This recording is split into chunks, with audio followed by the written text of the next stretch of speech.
we have something really cool to look at because I managed to wrangle together a different backpacking pack from every decade, starting with the 1970s and working all the way up to the 2020 era that we're currently in. And in this video, we're going to go through pack by pack, starting from the 1970s.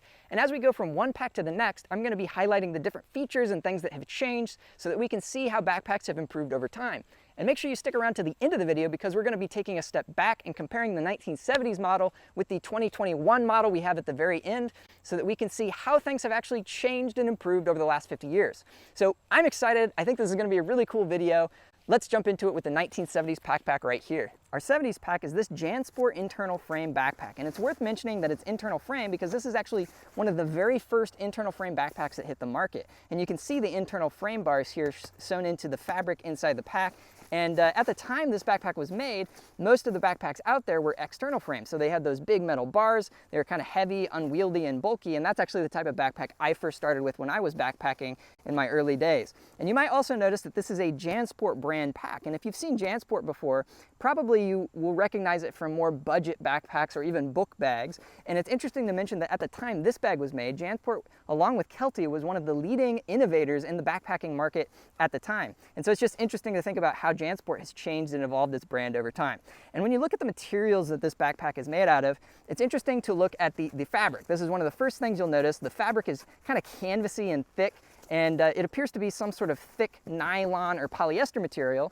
And then you also have these big leather patches that are sewn on the outside, and these are basically tie-off points where you can lash something on there to tie it off to your pack. And as far as the pockets go, there's this main pocket that's for most of your gear, but it does have two small storage pouches on either side of the backpack, and they are big enough to tie in some sort of water bottle or something like that, but it's a zippered thing, so there's no easy access while you're holding the bag, which is something that we do have on modern packs. Another interesting thing is they have this little sleeve that goes behind those pockets, which you could secure some other gear into, I think, and that's fairly unique and kind of an odd feature in my opinion. And if we flip the pack around, there's a couple other things to notice here. So first of all, the suspension system and the hip belt are extremely sparse. There's like a tiny bit of padding there, but there's really not much there. And if we look at the hardware, also, this is worth mentioning, it's a lot of metal components, and this is like a metal biting latch for the strap, and we have metal components up here as well. And if you look at even the cushioning that is there on the shoulder straps, it's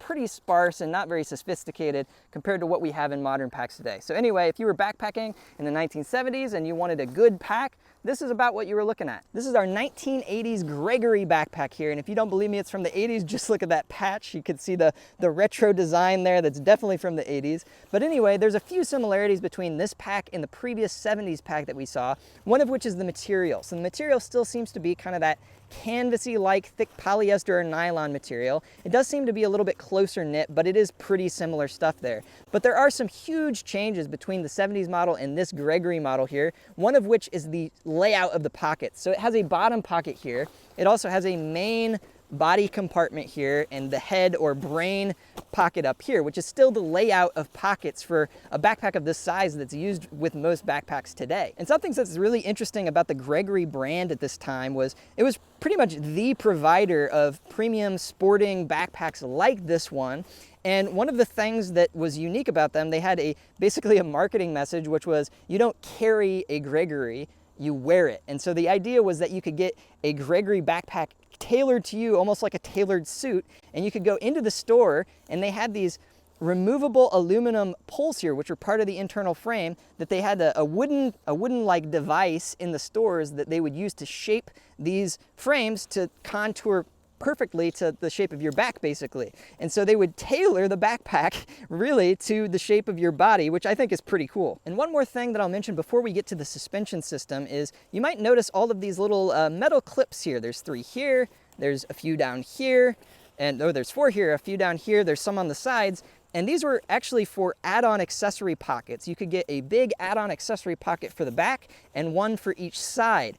And they had done this to kind of make it so you could do like add-ons, sort of an ad hoc addition to your backpack. And they had specialized ones as well. So for example, they had ones especially for carrying crampons if you were doing like mountain hiking or something like that, because it had like a hard rubber stopper that you could put the spikes in your crampons on so that it wouldn't damage your pack or scratch anybody or anything like that. And they also had things for like wet gear. So they had like a mesh pocket you could get. So they had different type of add-on pockets that you could add to these packs, which is a pretty unique feature that we don't really see today today in modern packs. And so that was worth mentioning, I think, also. Now, if we flip this pack over, now we're gonna see some really cool changes from the 70s pack to this pack, and that is primarily in the suspension system. One of the huge changes that Gregory brought to the market at this with this pack and their other packs earlier was this huge hip belt. So this is obviously like way more padded and way more substantial than what we saw in that 70s model, and it does have more lumbar support here, and it also has an adjustable torso height, and so it makes the pack a lot more adjustable, a lot more able to be shaped to the body of the person using it. And the suspension system has more adjustment points, and there's just a lot more going on that allows you to adjust this pack and make it comfortable for carrying that weight on your back and on your shoulders and hips. And so this is a huge change that came with this Gregory pack, is just the layout of the suspension system and the basics of how this would work even for future packs. One more thing I'll quickly mention about this pack before we move on is that it had little pockets on the side, and this is the first time we saw little pockets that were kind of accessible like that, but it's in the spot where you would put a water bottle holder, but it's not really big enough for a water bottle. Even this skinny 20-ounce water bottle sort of barely fits, and I don't know if you would want to use it for that, because I don't know if you would be able to get it out of there, and maybe if you want to use all little water bottles, but it's kind of debatable. So I'm guessing this was more for other types of gear, and but it's worth mentioning that it had one of those on each side. This is our 1990s Gregory Forester, and this is the pack on this list that I've actually used personally a lot, and I've been using it since high school. And so I've gotten a lot of experience with this particular pack, and there's a few things we see here that we haven't seen in the previous models yet. First of all, we see the first appearance of ripstop nylon, or at least an early version of that. And this is a material that's used really extensively on modern backpacks because it's pretty lightweight and it's also pretty durable. And so that's one thing. Another thing that's worth pointing out is this is the first time that we've seen on any of these backpacks a zipper on the front main compartment here. And also interestingly, if we zoom down to the bottom of this pack, if you can see that there's this interesting material that they've added to the bottom that reminds me of the material that like canoeing trip dry bags are made out of. And so I'm guessing this is a polyurethane coated polyester material here, and it's at least weather resistant, if not waterproof. And I'm guessing they added this to the bottom so that when you put your bag down, it's not going to get anything wet on the inside. And they've also added these straps. We didn't see bottom straps like this on our previous models, and you could of course strap something on the outside to that if you wanted to. Another new feature that we're seeing here for the first time is real significant substantial water bottle holders that you can fit stuff inside and actually have at least some access to on the outside. Like I said, I've used this backpack a lot, and it is kind of difficult to get the water bottles out of these bags by yourself. You usually need to have somebody help you or just be really flexible in the arms,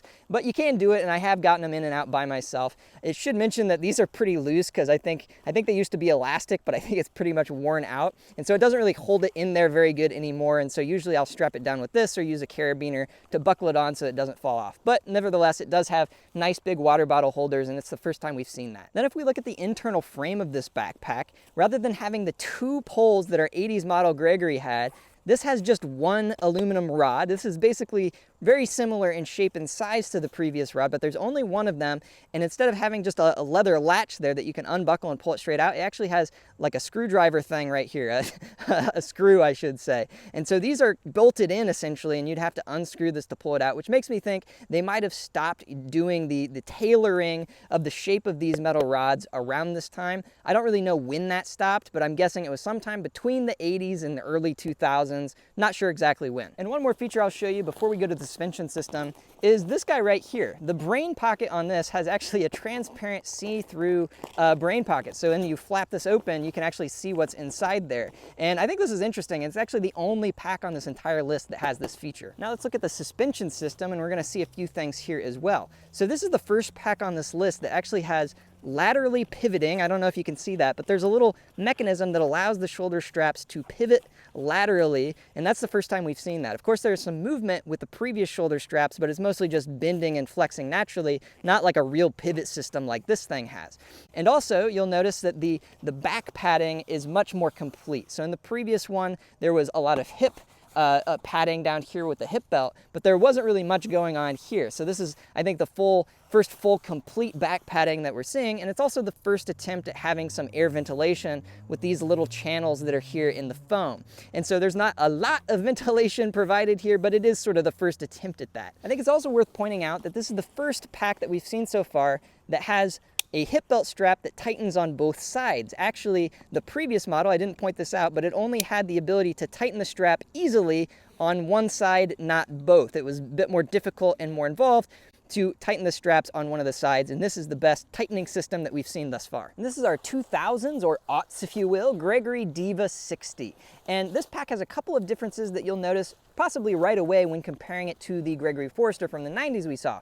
One of the things you might have noticed about the Gregory Forester from the 90s was that it had still that old sort of canvas-like polyester and nylon thick material on the sides. It only had the ripstop nylon sort of on the body and on the lid of the pack itself. In this pack, we're going to see a lot more ripstop nylon. So we're seeing it on the sides, the main body, the head of course, and so we're seeing a lot more complete use of ripstop nylon in this version of the pack. And this is exciting. This is also our very first pack that has a cantered water bottle holder. So the very first water bottle holder where you could actually get your water bottle out while you're hiking without somebody helping you out. And so that's a nice feature to see. And on the other side, there is also a water bottle holder, a mesh one on this side that's not cantered, but you also see here this little loop, which what appears to be a trekking pole holder. And so that's the first time we've seen this as well.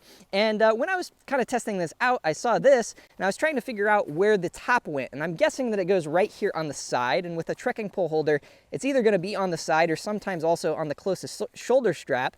And I'm guessing for this pack, they want you to tighten it with the side strap, which means in order to get this to stay well, you probably need this pack to be pretty full. But at any rate, it seems to be the first version of a trekking pole holder, even though we're going to see some that I think are a little bit better iteration of that in a later pack. Another thing that's interesting about this pack is that we see for the first time actually since our 70s model, we have a lot more storage pockets on the outside. We have an external storage pocket there, we have one here, and then interestingly, there's a middle pocket here that doesn't go directly to the main pocket. It has a mini pouch and then it goes directly to the main pocket. So I don't think that's indicative of the decade as a whole, but I think it's just an interesting little thing to pay attention to there. And I also wanted to point out that it appears to have the very same polyurethane coated polyester material here on the bottom like we had on the Forester, which I think is interesting to note because this is the very last time we see this material on any of the packs in this list. Now let's turn this over and have a look at the suspension system.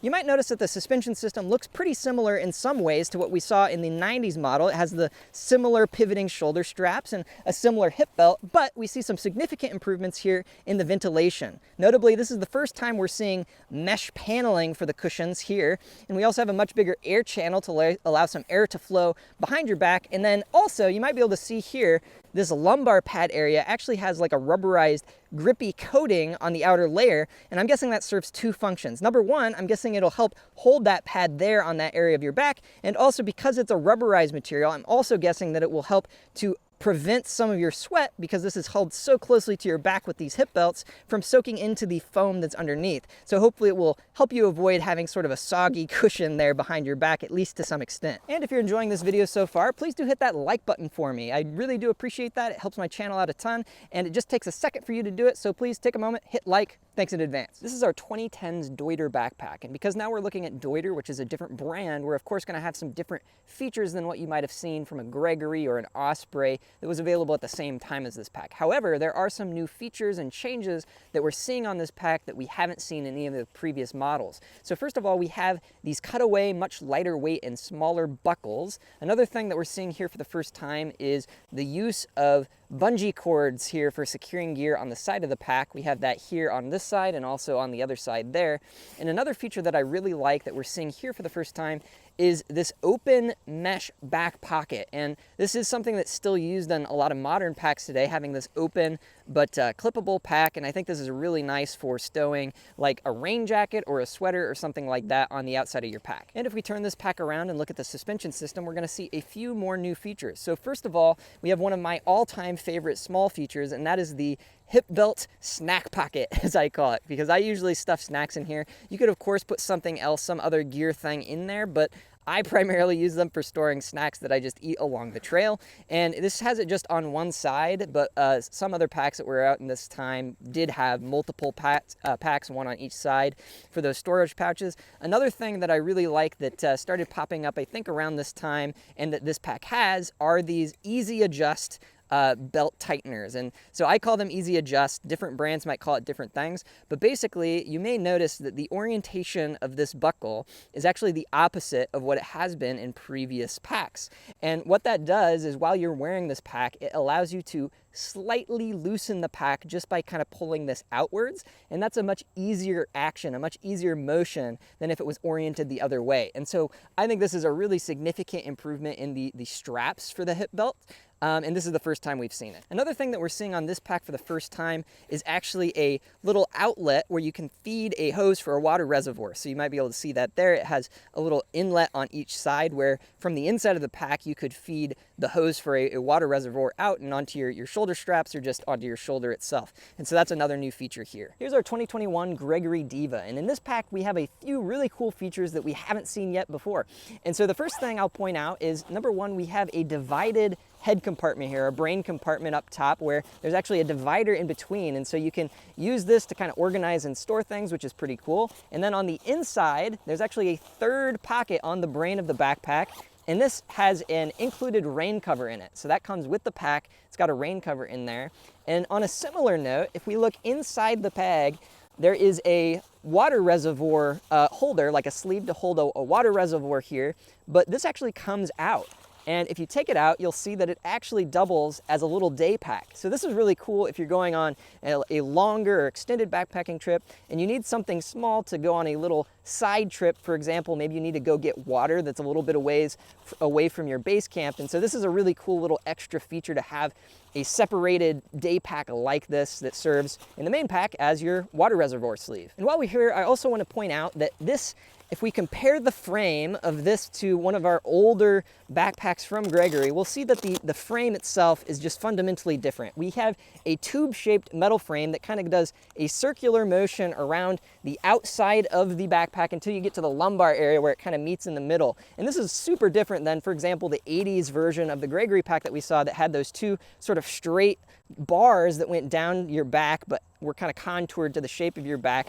And so this is just a very different style of structure when it comes to the backpack itself. And another feature here that's significantly improved, I think, is the spot where we can store our trekking poles. And so you'll see this little loop down here, which our trekking pole ends will fit in. But then this time we have a strap that actually can be tightened.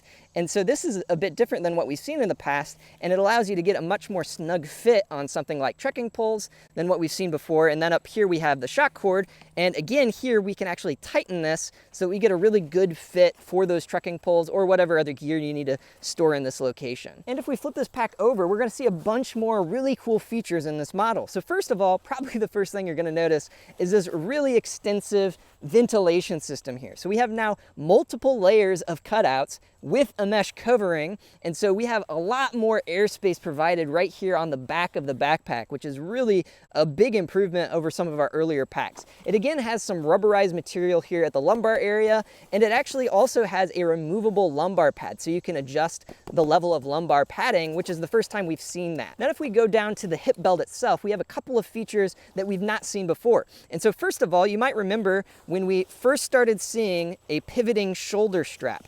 So I mentioned that on an earlier model of the backpacks, but now for the very first time, we also have a pivoting hip belt, which is really cool because all previous models sort of bend and kind of do their thing like this, but this one has a full pivot point, which I think makes it a lot more dynamic, a lot more adjustable when you're moving around actively. And another cool improvement we see on this pack is with the snack bags themselves. So we still have the little hip belt snack bags here, but there's a couple changes. So first of all, they're both on Velcro, which means you can take this extra length of strap and very easily seal it behind that Velcro, but also the two hip belt bags are now actually different. We have one that is mesh and one that is weather resistant. And so I think this is really cool because then you can kind of prioritize which bag you use for different types of gear. If you want something to be able to air out a little bit, you can put it over here, or if you want to protect something from some light rain or something, you can put it in here. Now we're going to take a step back and have a little fun just by comparing our 1970s backpack with our current 2021 model backpack. And I'm going to highlight a few things that are significant changes between the two so we can see how things have developed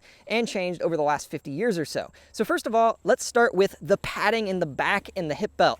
As we can see, there's hardly anything there on the hip belt and the back And on this 2021 model, it's way more substantial. We've got nice thick hip belt, we have lumbar support, we have a padded back area, and the shoulder straps are also much more significant.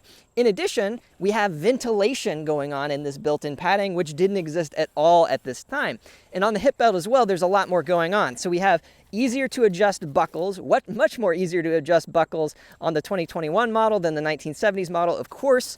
And then we also have nice little features like these snack bags on the sides and the trekking pole holder that we talked about, and the cantered water bottle holder, making it possible to take your water bottle in and out easily while you're hiking. Now, if we flip both packs around, we see even more differences between the two. So for this model, we have mainly one big compartment that opens up in the front here. There are side pockets, so we'll give credit for that. But in the new 2021 model, of course, we have that structure that started way back in the 80s of main brain pocket, main compartment here, and bottom compartment. In addition to that, we have some additional things here on the 2021 model. We have this external little storage area where you can put a rain jacket or something like that. And the brain compartment here is, as we mentioned, divided up into multiple compartments on the back. And on the inside, there's also a rain cover compartment. And on the inside, we also have that extra little reservoir sleeve that doubles as a day pack. And I should mention, so many people these days use water reservoirs. We also have the outlet for a hose, and none of that exists, of course, on the 1970s model. Material-wise, I should also compare the material of this. This is like a thick nylon or polyester, thick, like canvasy material that feels pretty rough. And then over here we have, of course, ripstop nylon pretty much everywhere. Not every part of the pack, but a lot of the pack is this ripstop nylon. And if we look at the hardware, we've got a lot of metal going on here. We even have some leather in the 1970s version. And here in 2021, we of course have smaller plastic clips that are lighter weight, more narrow, and the zippers have plastic pulls and are smaller, and the sliding of the zippers is of course easier. It's just better zipper technology here. And so if you look at it overall, the materials are of course much more modernized, and a lot of things have been improved over the years, and we see all of those developments over the decades kind of coming to fruition in this pack. And if we take a moment just to set these two backpacks side by side to see our 1970s model next to our 2021 model, I think it's really cool just to take a moment to appreciate how far backpacking technology has come over the last 50 years or so. And I think it's important to appreciate what we've had in the past, what we have now, and also to get excited about what new backpacking improvements and developments are going to come in the next several decades to come, because I do think backpacks are just going to keep getting better and better as time comes. I don't think we've hit peak backpack yet. I think we're going to keep getting better, and I think that's really exciting. We're going to have new gear to test out and try in the outdoors and to get out there on our own adventures. And so if you've enjoyed this video, please do hit the like button for me, subscribe to the channel if you haven't done that already, and I'll be excited to see you back here for the next one. Bye now.